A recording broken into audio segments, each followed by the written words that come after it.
If you did not see the game, Russell Westbrook had the worst quarter in NBA history. But hey, my bad. He had a triple-double, so that means it's great, right? Isn't that ironic? The worst NBA playoff performance by any player in a quarter, but he got a triple-double. If you didn't watch the game, Oklahoma City was in control for all of it, and then Russell Westbrook just forgot that he had teammates. But then again, he told us last week his best friend was the ball, so what he did in the fourth is who he is. But here's what I'm tired of. When people talk, I tend to listen. If you talk, I'll be like, okay. And if you keep saying something over and over, I'm really going to listen even if I miss the first time. So you keep telling me over and over and over, this is the Russell Westbrook fans. This is what you keep telling me over and over. Hey, man, he's got nobody to play with. And he's got no talent around him, Colin. Did you watch the first three quarters last night? Did you look at the box score? They had 3 times more offensive rebounds. So that's no talent. Oklahoma City had 20 assists. Houston didn't have any more. That's no talent. Oklahoma City last night had twice as many steals, more total rebounds. Oklahoma City led the NBA in total rebounds. So they have no talent, right? So this team led Golden State last year 3-1. And they have no talent. Well, I mean, KD left. Oh, so KD left. The same KD the Warriors are 16-4 without this year. You keep telling me over and over this team has no talent, but it's funny. When you come in and do homework every day for a couple hours, I went back 1 year ago today to look at the articles. What you were all telling me last year about Oklahoma City, including the media. Here's an article. By getting Victor Oladipo, the Thunder add an attacking, slashing guard, an above-average defender, and a solid three-point shooter. That was one article. I found 6. Here's another article when they added Oladipo. He is an upgrade, it says, over Waiters. Here's another article on Oladipo. All you media guys in the NBA who defend Westbrook, they gave that grade a B+. Oladipo has the ability to put the ball on the deck against a good closeout and will allow the Thunder to force the defense into multiple rotations and even get better quality looks than Durant Westbrook. That was another article about that terrible Oladipo. Oh, here's another article. Actually, the Thunder added the skilled Sabonis to their pipeline of young, talented big men. A more permanent, from a pure value standpoint, this is a great deal for the Thunder getting Oladipo. Oh, I thought they had no talent. I went and found another 6 articles on Steven Adams, who you told me was no good this year. With his 6 double-doubles in the playoffs, matching his regular season total, Steven Adams, a third-year center, has been a breakout performer. I thought he was no good. Steven Adams, says the headline, breakout player in the playoffs. The 22-year-old New Zealander, a capable offensive threat, defensively imposing. Oh, wait, they have no talent. Then I found 2 articles on their coach, Billy Donovan.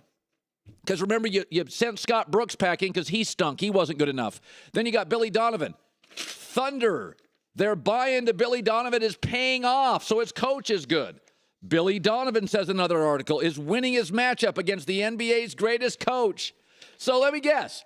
They upgraded coaches. They have breakout star Steven Adams. Oladipo was overwhelmingly seen as an upgrade over Dion Waiters. They add Sabonis, the rebounder.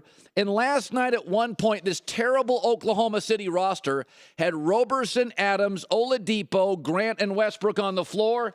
And it was one of the most athletic-looking 5s I've seen all year. Big, athletic, fast, long, but they've got no talent.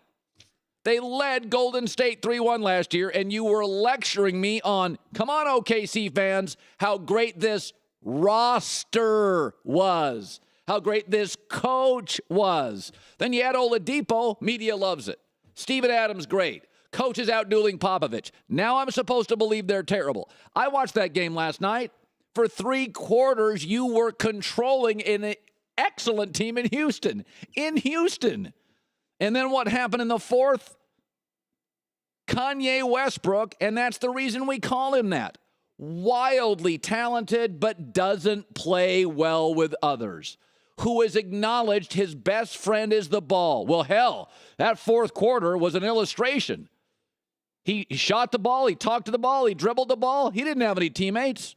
And even the guys who like him, Charles Barkley, Shaq, Kenny Smith, who have been lauding praise on him. Here's what they said about Westbrook's fourth quarter last night.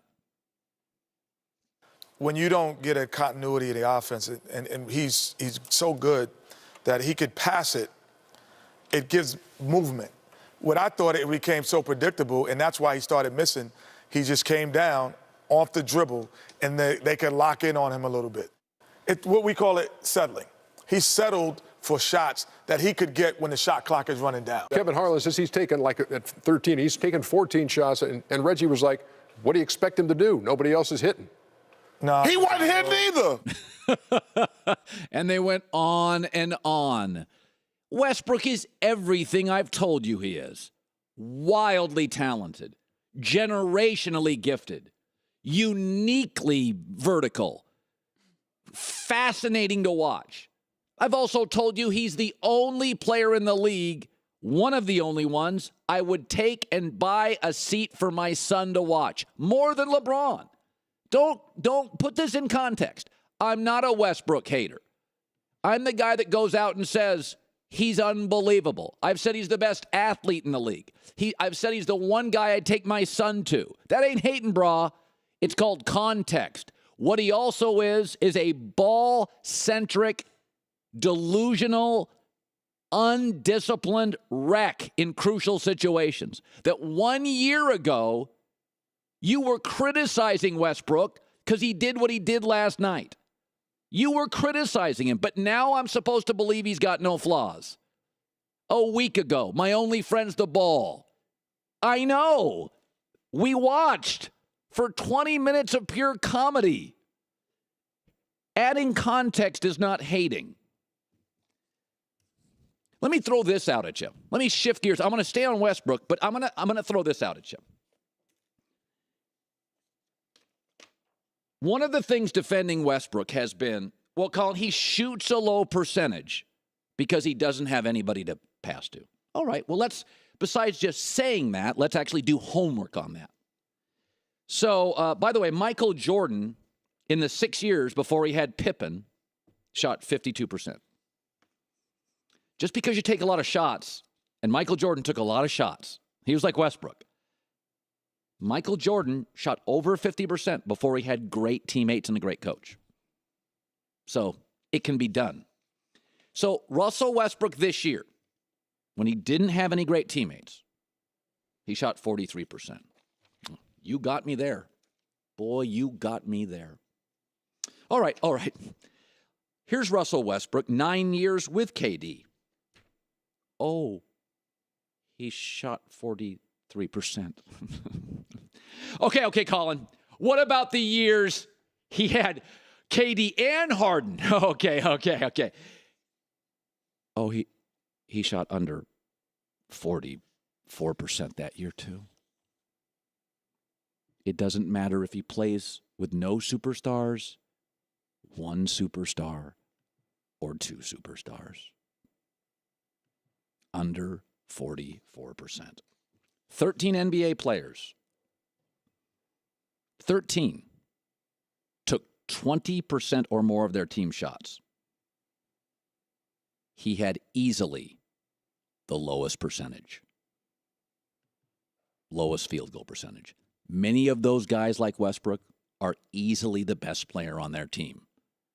If he's this talented and shooting this often, like Michael Jordan, Michael still shot 52% before Pippen, Phil Jackson, and the championship years started humming.